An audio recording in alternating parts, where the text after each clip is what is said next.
Good morning మ్యాగజైన్కి స్వాగతం. ప్రముఖ దినపత్రికలు వస్తున్న వార్తల వెనకాల జరుగుతున్న పరిణామాలు చూద్దాం. ఈనాడు చూస్తే ఇవాళ ఈనాడు ఆంధ్రజ్యోతి ఫుల్గా కళకళలాడుతున్నాయి అడ్వర్టైజ్మెంట్లతో. ఒకటి, ఎరపతినేని శ్రీనివాసరావు వాస్తవంగా ఆయన్ని గురజాల నియోజకవర్గం నుంచి నరసరావుపేటకు మారుస్తారన్నటువంటి ప్రచారం జరిగింది. కాకపోతే ఇవాళ రాకదలరా సభకు వచ్చేటప్పటికి బహిరంగ సభ దాచేపల్లి గుంటూరు హైవే పక్కన జరుగుతోంది. ఈ సభకు సంబంధించి ఎరపతినేని గురజాల నియోజకవర్గ ఇన్ఛార్జి పేరుతోనే హైలైట్ చేశారు. అక్కడికి వస్తారు, జంగా కృష్ణమూర్తిని అక్కడికి పంపించి నరసరావుపేటకి ఈయన మారుస్తారు అనుకున్నారు. కానీ ఇప్పుడు ఈ అడ్వర్టైజ్మెంట్ ఆస్పెక్ట్లో చూస్తే కనుక ఆయనే కంటిన్యూ అవుతారన్నటువంటి కోణం కనబడుతోంది. మరోవైపున వసంత కృష్ణ ప్రసాద్ ఒక అడ్వర్టైజ్మెంట్, అంటే YSR Congress party sitting MLA Vasantha Krishna Prasad ticket ఇవ్వకుండా అక్కడ బీసీ సామాజిక వర్గానికి సంబంధించినటువంటి వ్యక్తికి ఇచ్చినటువంటి నేపథ్యంలో వసంత కృష్ణ ప్రసాద్ ఇప్పుడు తాజాగా తెలుగుదేశం పార్టీలో చేరుతున్నారు. అందుకని అంటే చేరుతున్న అడ్వర్టైజ్మెంట్ ఇది వచ్చేటప్పటికి హృదయపూర్వక శుభాకాంక్షలు అంటూ తనకి టికెట్ వస్తుందని అయితే చెప్పట్లేదు, కానీ తెలుగుదేశం పార్టీ గెలిపించుకుందామంటూ అడ్వర్టైజ్మెంట్ ఇచ్చారు. తద్వారా ఇటు పక్కన ఆల్రెడీ దేవినేని ఉమ, బొమ్మసాని సుబ్బారావు ఒకళ్ళకొకళ్ళు కొట్టుకుని ఇన్ని రోజులు ఉంటే మూడో వ్యక్తి వచ్చేదే పిట్టపోరు పిల్లి తీర్చినట్టు అంటారు కదా, వాళ్ళిద్దరూ కొట్టుకుంటుంటే మూడో వ్యక్తి వసంత కృష్ణ ప్రసాద్ సీటు తన్నుకుపోతున్నారా అన్నటువంటి సందేహం ఇది చూస్తే కనబడుతుంది. ఇకపోతే Lavu Srikrishnadevarayalu YSR Congress party sitting MP Narasaraopet, ఆయన తెలుగుదేశం పార్టీలో చేరుతున్నారు. అది ఆయన ఇవాళ ఫుల్ యాడ్.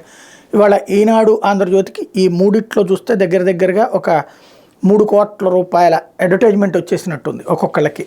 ఎందుకంటే ఇది ఫుల్ కలర్ ఫోటోలు, కలర్ఫుల్ అడ్వర్టైజ్మెంట్ అంటే ఫుల్ పేజీ అంటే అది. కాబట్టి ఆ విధంగా తెలుగుదేశం పార్టీతో మమేకమవుతున్నందుకు గాను వీళ్ళకి అద్భుతమైనటువంటి, అంటే క్విడ్ ప్రోకో అంటే అదే కదా, ఇచ్చి పుచ్చుకోవడం. తెలుగుదేశానికి తమ వార్తలు మనసిస్తున్నారు, దానికి బదులుగా ఇది పుచ్చుకుంటున్నారు. సరే, జర్నలిజం ఎథిక్స్ ఈ దిక్కుమాలిన పాయింట్లన్నీ వదిలేయాలి. ఎందుకంటే జర్నలిజం ఎథిక్స్ అంటేనే దిక్కుమాలిన పదంలాగా మారిపోయినటువంటి దౌర్భాగ్య రోజులు. కాబట్టి లేకపోతే ఈనాడు హంతకులు పాలకులుగా ఉండకూడదు, మా అన్న పార్టీకి ఓటేయొద్దు, రాష్ట్ర ప్రజలకు వివేక కుమార్తె నర్రెడ్డి సునీత పిలుపు, సొంత చెల్లిని జగన్ వంచారు, విలువలు విశ్వసనీయత మాటలు ఏమయ్యాయి, మా నాన్న హత్య జరిగి 5 ఏళ్లైన దర్యాప్తు పూర్తి కాదు, ఢిల్లీ మీడియా సమావేశంలో సునీత సూటి ప్రశ్నలు, నాన్న హత్య కేసులో న్యాయం కోసం పోరాడుతున్న నేను ప్రజల సహకారం కోరుకుంటున్నా, వచ్చే ఎన్నికల్లో ఓటు ద్వారా శక్తిని చూపెట్టాలి, పార్టీలకు అతీతంగా ప్రజలంతా మద్దతు ఇవ్వాలని కోరుతున్నా, నేను ఒక కారణం కోసం మద్దతు కోరుతున్నాను తప్పితే రాజకీయాల కోసం కాదు, బలవంతులను ఎదుర్కొని బాధితులకు న్యాయం చేయగలిగితే సమాజంలో మార్పు వస్తుందని నమ్ముతున్నా, అందుకే జగన్ కోటేద్దని ఖచ్చితంగా చెప్తున్నా, ఎప్పుడు పరిపాలనలో హత్య రాజకీయాలు ఉండకూడదు, హంతకులు మనల్ని పాలించకూడదు, వారికి అలాంటి అవకాశం ఇవ్వకూడదు, సమాజాన్ని మెరుగుపరిచే ఆరోగ్యకరమైన ప్రజాస్వామ్యం కావాలి, సమాజాన్ని అన్ని కోణాల్లో ఉద్ధానపరిచే ప్రజాస్వామ్యం రావాలి, అందువల్ల దయచేసి మా అన్న మరోసారి అధికారంలోకి వచ్చేందుకు ఓటేద్దని కోరుతున్నా, ఆయన కోటేస్తే న్యాయం జరుగుతుందన్న ఆశ ఉండదు, వంచన మోసంతో కేవలం తన అనుకున్న వారికి సాయం చేసి మిగిలిన వారికి అన్యాయం చేసే పార్టీకి ఓటేయొద్దని మాజీ మంత్రి వైఎస్ వివేకానంద రెడ్డి కుమార్తె డాక్టర్ నర్రెడ్డి సునీత ఏపీ ప్రజలకు పిలుపునిచ్చారు. తన తండ్రి హత్య జరిగి ఈ నెల 15 నాటికి 5 ఏళ్లు పూర్తవుతున్న ఇంతవరకు దర్యాప్తు పూర్తి కాకపోవడం, కోర్టు ట్రయల్ ప్రారంభం కాకపోవడంపై విచారం వ్యక్తం చేస్తూ ఆమె శుక్రవారం ఇక్కడ కాన్స్టిట్యూషనల్ క్లబ్లో జరిగిన విలేకరుల సమావేశంలో మాట్లాడారు. అంతిమ కుట్రదారులను తేల్చాలని డిమాండ్ చేశారు. అవినాష్ రెడ్డికి ఇందులో శిక్ష పడాలని, తప్పు చేసిన వాళ్ళు తప్పించుకోకూడదని అభిప్రాయపడ్డారు.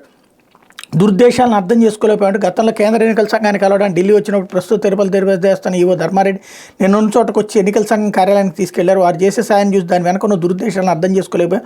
కాలగమనంలో ఈ కేసును సిబిఐ దర్యాప్తునికి ఇవ్వాలని హైకోర్టులో మా అమ్మ కేసు దాఖలు చేయడం, దానికి మద్దతు పలుకుతూ జగన్ కూడా కేసులు దాఖలు చేయడంతో అంతా సరైన దిశలో జరుగుతుందని భావించాను. తీరా చూస్తే ఇట్లా జరిగింది అన్నట్టు.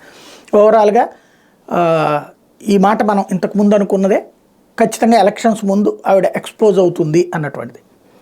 తెలుగుదేశం పార్టీ లాయర్లే ఇప్పుడు ఆవిడ తరపున వాదిస్తోంది. వెరీ సింపుల్ లాజిక్ ఏంటి అంటే, సరే ఇది మాట అన్నంతసేపు ఒక వికారంగా చిరాగ్గా కూడా అనిపిస్తుంది జగన్ ద్వేషించే వాళ్ళకి. అదే సందర్భంలో వాస్తవం ఎప్పుడు కూడా నిజం అనేటువంటిది నిప్పు లాంటిదే. వెరీ సింపుల్ లాజిక్ ఏంటంటే, వివేకానంద రెడ్డిని చంపించితే అది కూడా తెలుగుదేశం అధికారంలో ఉండగా అవినాష్ రెడ్డి చంపిస్తే అవినాష్ రెడ్డిని ఎందుకు జైల్లో పెట్టలేదు ఆ రోజు చంద్రబాబు? జగన్మోహన్ రెడ్డి హూ కిల్డ్ బాబాయ్ అని ఇప్పుడు నినదిస్తున్నటువంటి చంద్రబాబు, ఆయనకి మద్దతు ఇస్తూ మా అన్నకు ఓటేయద్దని చెప్తున్నటువంటి సునీత ఆ రోజున జగన్ అరెస్ట్ చేయమని ఎందుకు కోరలేదు? పోనీ సునీతను పక్కన పెడదాం, చంద్రబాబు ఎందుకు అరెస్ట్ చేయించలేదు జగన్ని? బాబాయిని హత్య చేశాడని చెప్పి ఆ రోజున అరెస్ట్ చేస్తే, ఎందుకంటే ఆ రోజున ముఖ్యమంత్రి తనే, మరి ఎందుకు చేయలేదు? అక్కడే అసలు లాజిక్. ఇంతకీ ఆయన ఓడించింది ఎవరు? వివేకానంద రెడ్డిని ఎమ్మెల్సీగా, బీటెక్ రవి.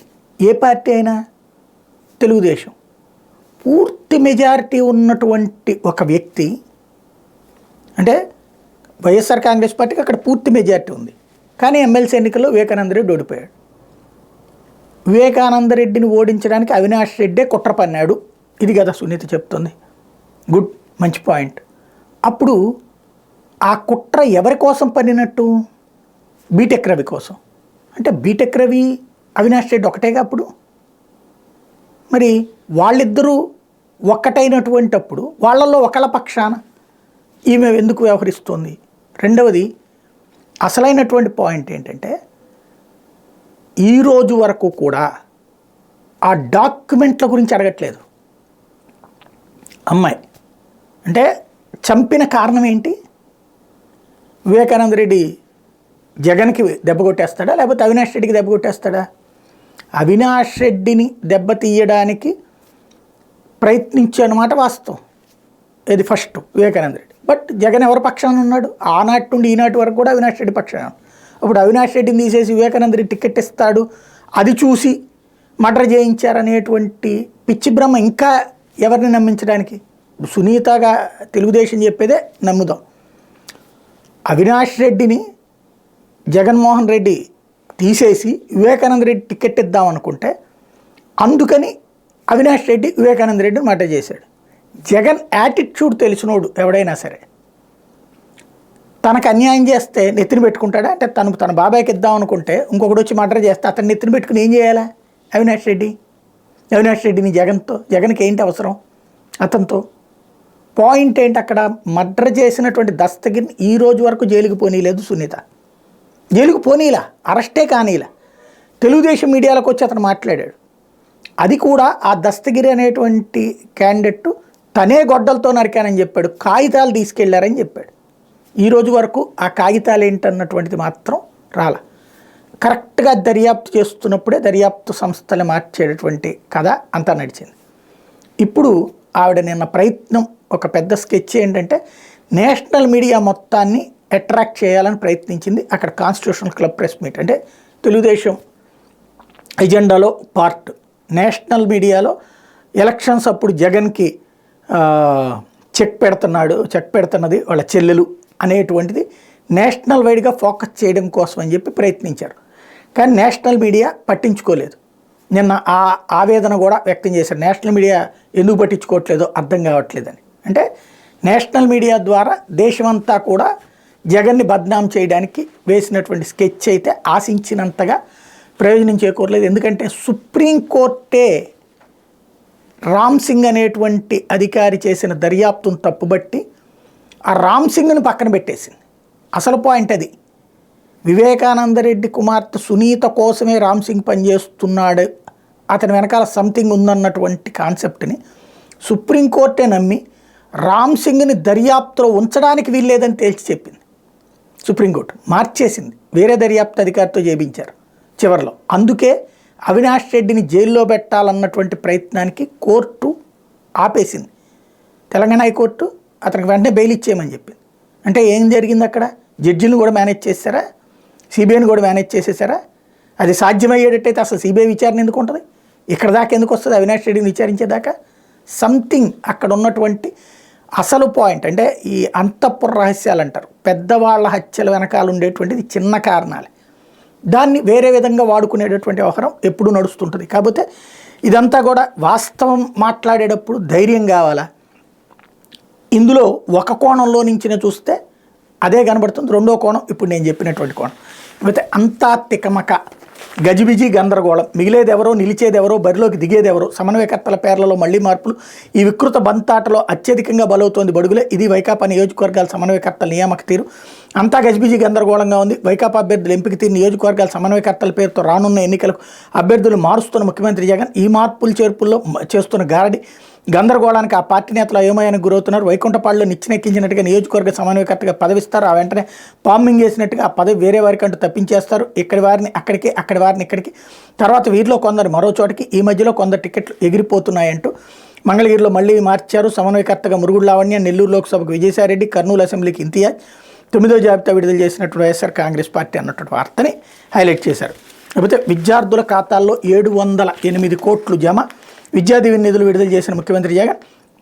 వసతి దీవెన, విద్యా దీవెన పథకాల కింద గత 57 నెలల్లో 18,000 కోట్లను బటన్ నొక్కి విద్యార్థుల ఖాతాల్లో వేశామని ముఖ్యమంత్రి జగన్ వెల్లడించారు. ఉన్నత విద్యను అభ్యసిస్తున్న 9.44 లక్షల మంది విద్యార్థులకు 2023 అక్టోబర్ నుంచి డిసెంబర్ కాలానికి విద్యా దీవెన కింద శుక్రవారం 708 కోట్లను ఖాతాల్లో జమ చేశామని చెప్పారు.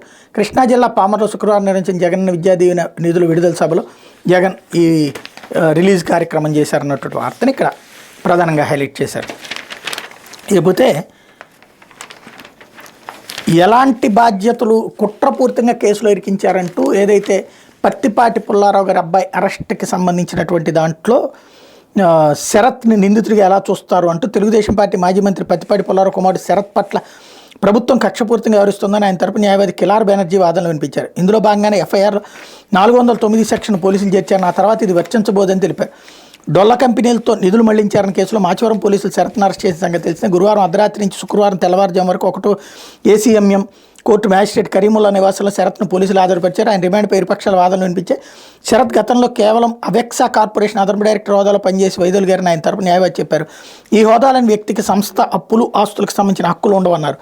ప్రాసిక్యూషన్ తరపున హైకోర్టు పీపీ నాగిరెడ్డి వాదన వినిపిస్తుంది. నిందితుడు తన తండ్రి మంత్రిగా ఉన్నప్పుడు ఆయన అధికారాలను ఉపయోగించుకుని ప్రభుత్వ ఖజానాకు నష్టం కలిగించారని వివరించారు. శరత్ తరపు న్యాయవాది వాదనలు విన్న న్యాయమూర్తి ఈ కేసులో 409 సెక్షన్ వర్తించబోదని అంటూ దీని కింద రిమాండ్ను తిరస్కరించారు.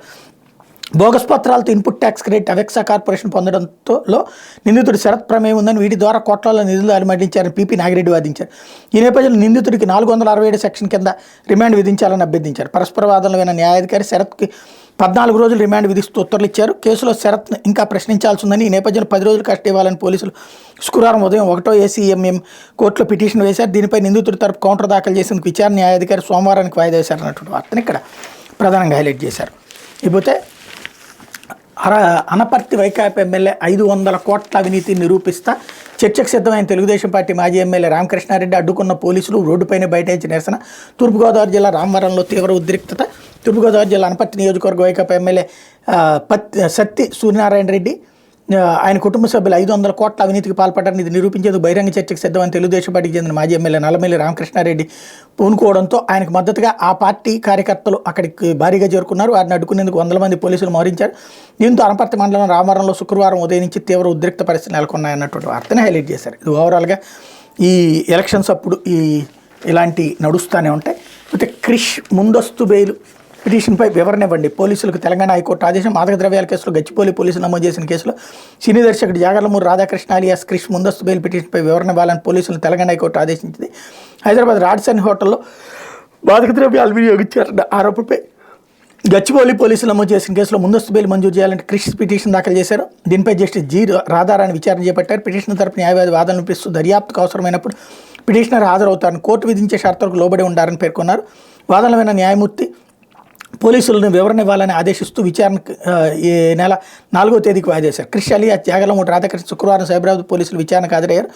అత్యంత గోప్యంగా పోలీసుల ముందుకు వచ్చిన ఆయన కొద్దిసేపు విచారించిన పోలీసులు అనంతరం అతని రక్త మూత్ర నమూనాలను సేకరించి పరీక్షల నిమిత్తం పంపించారన్నటువంటి వార్తని హైలైట్ చేశారు. అయితే బెంగళూరు రామేశ్వరం కెఫేలో పేలుడు, టైమర్ బాంబు విస్ఫోటనానికి 10 మందికి గాయాలు. బెంగళూరు వైట్ఫీల్డ్ పరిధి కుంజనహళ్లి గ్రీన్ అవెన్యూలో పేరొందిన రామేశ్వరం కెఫేలో శుక్రవారం మధ్యాహ్నం 1:15 గంటలకు పేలుడు సంభవించి 10 మందికి గాయాలయ్యాయి. వారిలో ఒకరి పరిస్థితి విషమంగా ఉంది.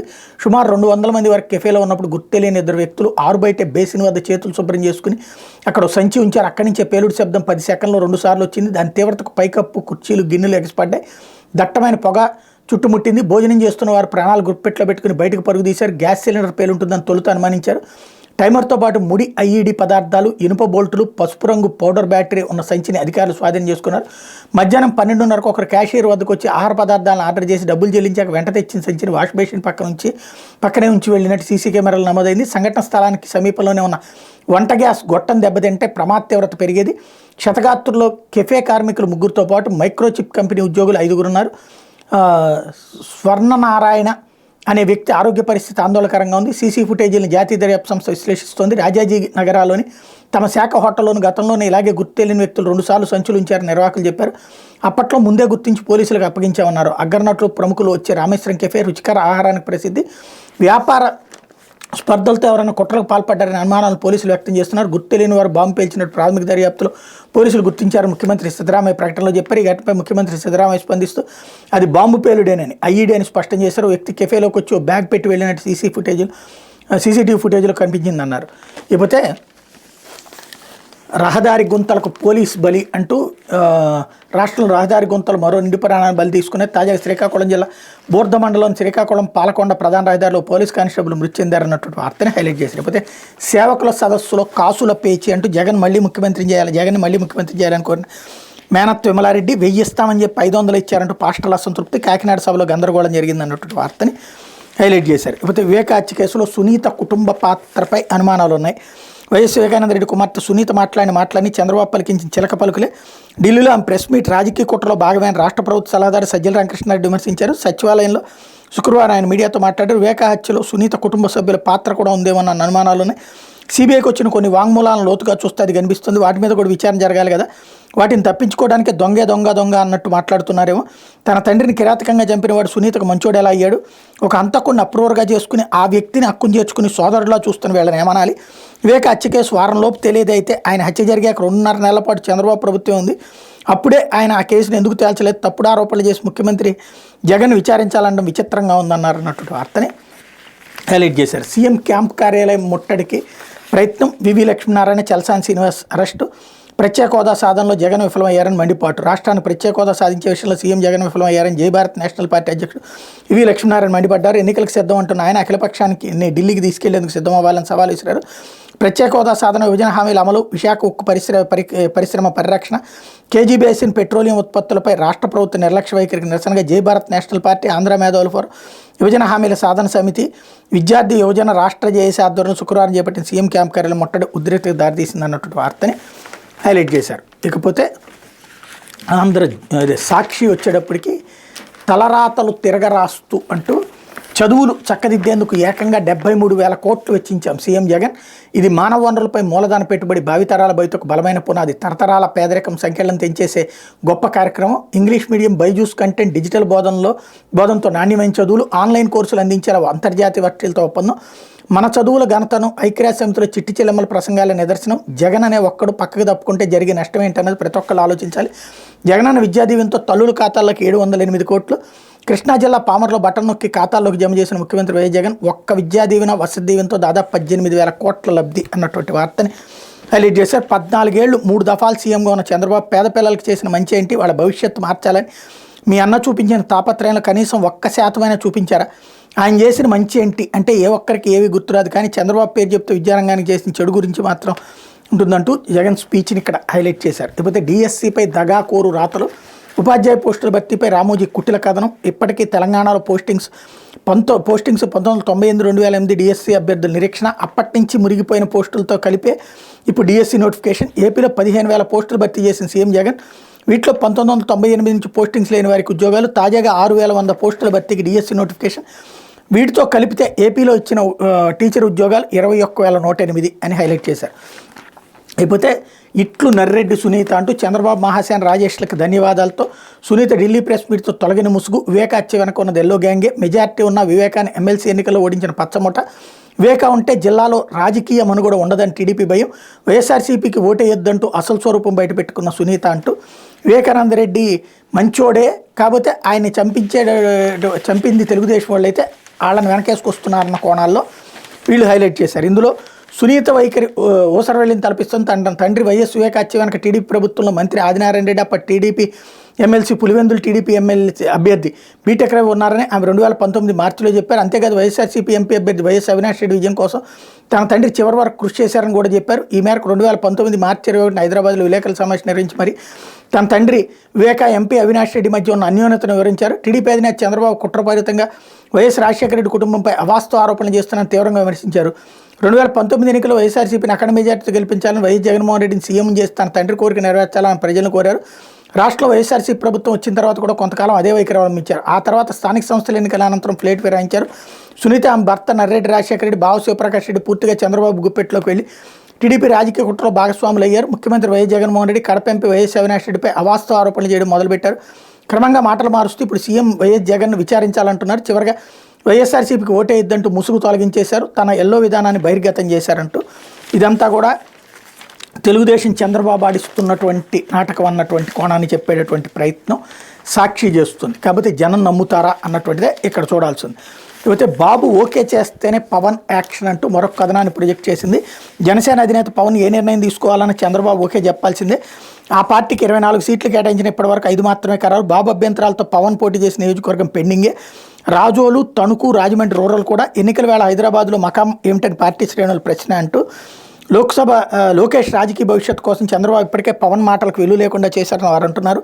ఒక వ్యూహం ప్రకారం తమ అధినేతను ఆయన తన చెప్పు చేతలో ఉంచుకుని ఎత్తుగడలో ఉన్నారని జనసేన నేతలు అనుమానిస్తున్నారు. ఎందుకంటే 9 నెలల క్రితం తణుకులో పవన్ అక్కడ స్థానిక పార్టీ ఇన్ఛార్జ్ వి రామచంద్రరావుకు సీటు ఇస్తానని ఇచ్చిన మాటకు విలువ లేకుండా ఆ స్థానంలో చంద్రబాబు టీడీపీ అభ్యర్థిని ప్రకటించడాన్ని వాళ్ళు ఉదాహరిస్తున్నారు. అలాగే సీట్ల కేటాయింపు ప్రకటనకు వారం రోజుల ముందే పవన్ రాజమండ్రి పర్యటనలో రూరల్ స్థానంలో జనసేన పోటీ చేసేలా చంద్రబాబును ఒప్పిస్తానని పార్టీ నేతలకి మాటిచ్చారు. కానీ ఆ స్థానం ఇప్పటివరకు అధికారికంగా ఖరారు కాకపోయినా అనధికారికంగా ఆ స్థానం టీడీపీ కేటాయించినట్టు ఇరు పార్టీలు వెల్లడిస్తున్నాయి.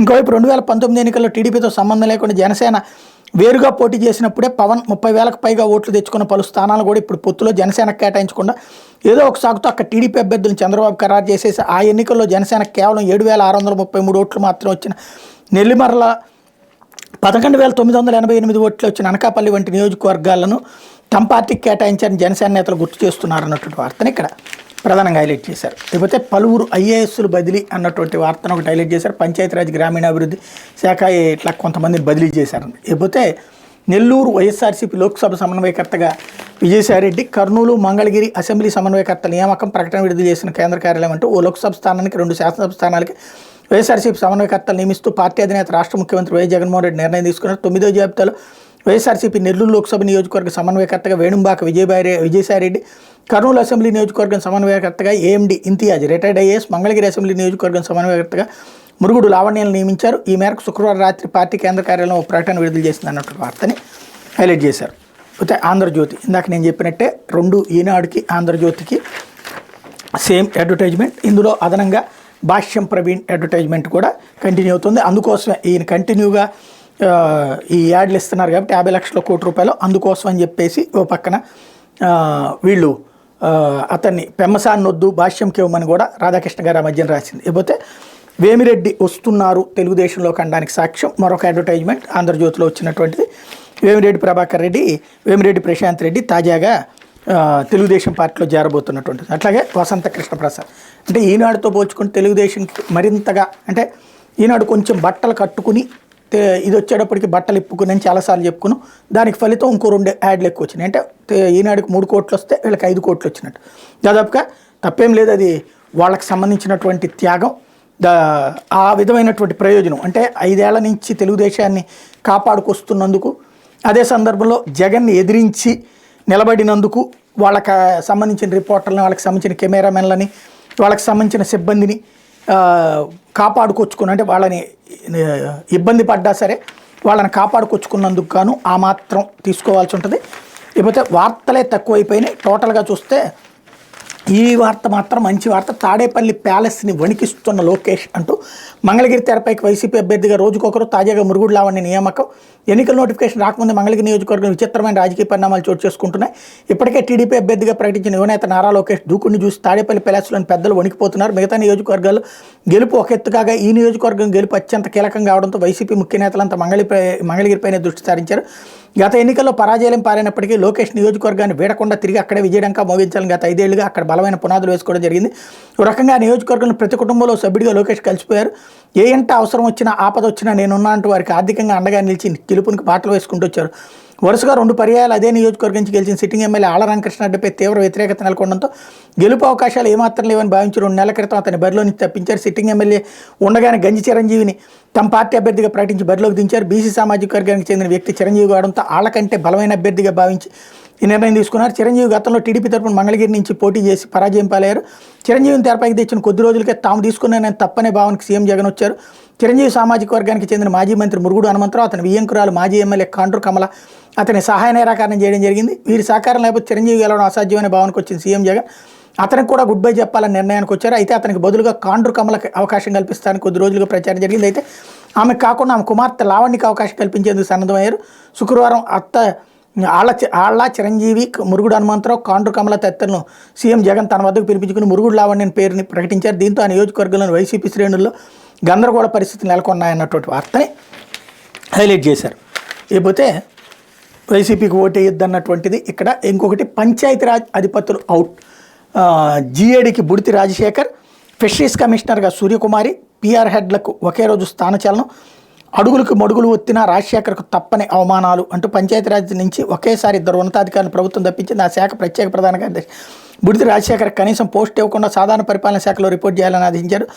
పంచాయతీరాజ్ గ్రామీణాభివృద్ధి శాఖ కమిషనర్ సూర్యకుమారిని ఫిషరీస్ కమిషనర్గా బదిలీ చేశారు. ముఖ్యమంత్రి కార్యాలయంలో పనిచేస్తున్న ముఖ్య అధికారితో వచ్చిన భేదాభిప్రాయాలు రాజశేఖర్పై వేటికి కారణమని తెలుస్తోంది అన్నటువంటి వార్తని హైలైట్ చేశారు. ఇది దినపత్రికలో వచ్చినటువంటి వార్తలు వెనకాల జరుగుతున్న పరిణామాలు.